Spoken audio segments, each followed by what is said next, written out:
नमस्कार, स्वागत बा आप सभी दर्शक लोगन के। तक खबर बा भोजपुरी जुबली स्टार दिनेश लाल यादव निरहुआ जी के फिल्म दुल्हा हिंदुस्तानी के बारे में, जो कि आज से आप लोगन के नज़दीकी सिनेमा हॉल में रिलीज हो चुकल बाड़ी बिहार के सिनेमा घर सब में। जी हाँ, ई जौन फिल्म बा एकर मेन लीड में निरहुआ जी, आम्रपाली दुबे और मधु शर्मा बाड़ी।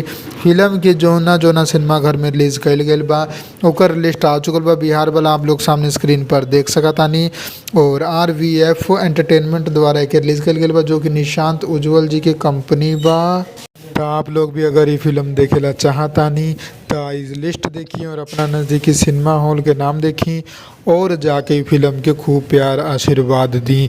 बाकी और भी सिनेमा हॉल में ये फिल्म अगला सप्ताह से ही कएगो सिनेमा हॉल में संडे से भी शुरू हो जाई। तो तैयार हम जैसे जैसे लिस्ट अपडेट होते रही और मुंबई गुजरात वाला चाहे यूपी वाला लिस्ट कहीं वाला लिस्ट भी आई तो आप लोगन के हम अपडेट करते रहे। हम चैनल के कम्युनिटी में पोस्टर शेयर करके फिलहाल जितना लिस्ट बा वो आप लोग देखे लेनी।